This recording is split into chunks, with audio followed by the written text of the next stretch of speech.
If your showering tub has soap scum, hard water, or maybe even mold and mildew, let me show you the best way to clean that up. The first thing I like to do is get the shower ready to be cleaned. So I'll just grab a bucket or a basket and grab all the shampoo bottles and really anything else that's in the shower that will be in the way while we're cleaning.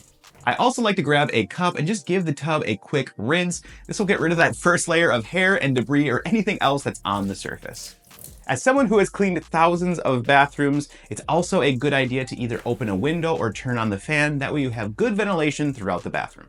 Now, when it comes to choosing the right cleaner for this job, there are two that I highly recommend. The first is my DIY vinegar mix. This one's super easy to make. All you need is about a cup of water, a cup of vinegar, and a teaspoon of dish soap. Preferably the Blue Dawn. I just feel like it does a little bit better of a job. Now, if you're looking for more of a store-bought option, my go-to is this one here, Barkeeper's Friend More Spray. I love this stuff because it's strong enough to cut through things like hard water and just mineral buildup and even soap scum, but it's gentle enough where it's not going to cause damage to the surface. When spraying on the cleaner, it's pretty simple. I just like to start at the top and evenly spray my way all the way down to the tub. Another really good thing I like about this mix is because we use the vinegar. Vinegar is awesome at breaking through mold and mildew in your shower. So if you have that, I might recommend using this one. Now, the base of the tub can be a challenge, especially if there's a lot of grooves and the non-slip texture there. So definitely stick around. I'm gonna show you my hack for cleaning that. Once everything's sprayed down, the key step is patience. And I know that can be a little bit of a challenge, especially for myself. I just wanna grab my scrubbers and start going to town. However, if we don't allow the cleaner time to work, just not gonna do as good of a job, and it's gonna be that much harder to clean the shower. So usually I'll let it sit for anywhere from 5 to 10 minutes. The key here though is we don't want the cleaner to dry on the surface, but we just want it to sit long enough so it can break down whatever's there, making it easier to clean next. So I've tested just about every single tub and shower cleaner on the market, and the reason I recommend these two is because, well, A, they're gonna get it clean, but B, like I mentioned, they're not gonna cause damage on the surface. There are some out there that are extremely strong and can do things like etch and even streak out the tub. And unfortunately, many times that's permanent, and the only way to fix it is to replace it. So if you don't choose to use the two cleaners that I recommend in this video, that is okay. But a word of caution from a pro cleaner is always test a small inconspicuous area first to make sure it's not going to cause damage to the surface. Also, please, please, please do not use the hack of using toilet bowl cleaner for your tub and shower. It is way too strong, and I've seen it ruin so many tubs over the years. Just stay away from that hack. When it comes to scrubbing the shower, there are a few tools I like to recommend. And it really depends on how dirty the shower is and what one I'll actually use. But my go-to just all-around cleaner that works great on everything is a Scrub Daddy or Scrub Mommy. And if, well, you've watched the channel before, you know why I love these, but they're so versatile. And I love that they're strong enough to cut through grime, but they're gentle enough where they're not gonna cause damage. And if you wanna be really, really gentle, just warm them up in some warm water and they soften up even more, and they just do a great job. Now, another great thing that really helps scrub through some tough grime is just a simple brush. Now, you wanna make sure the bristles are nice and soft so they're not gonna cause damage. Just like when we spray the tub, I like to always start by scrubbing from the top and work my way down. And usually it's best to kind of work in sections. If you really want to cut your scrubbing time in half, or maybe even save your shoulder and back from all of that scrubbing, something I highly recommend investing in is one of these right here, a drill brush scrubber. These things do an awesome job, and well, the first time I ever used one, I was like, where have you been all of my life?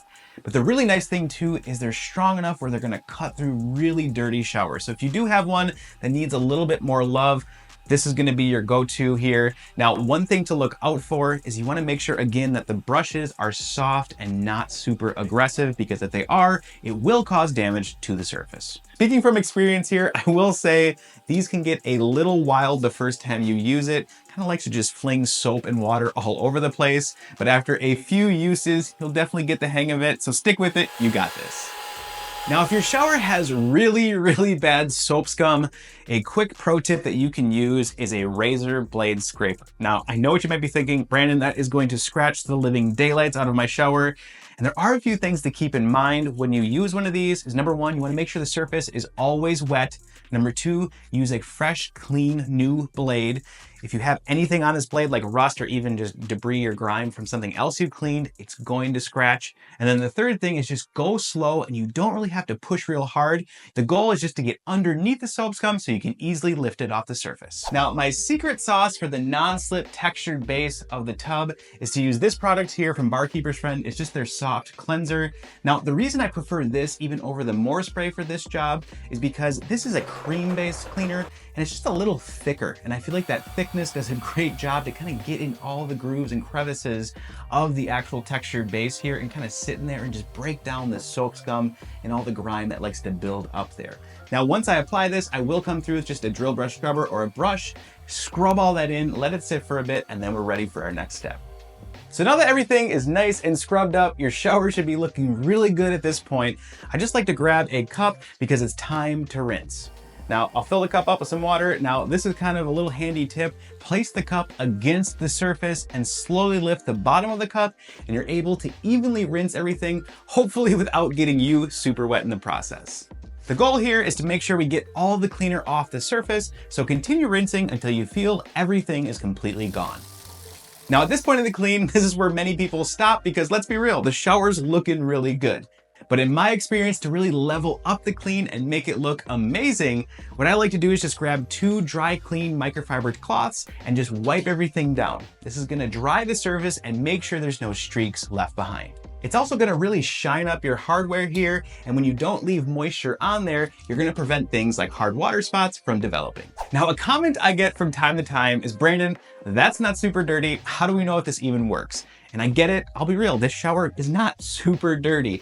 However, in my experience, when it comes to cleaning, if you understand the process and the principles, you can pretty much clean anything once you got that down. And for instance, I even have a video where I cleaned a filthy shower that was horrible, linked down in the description, and I used the same process, so definitely check that out if you're interested.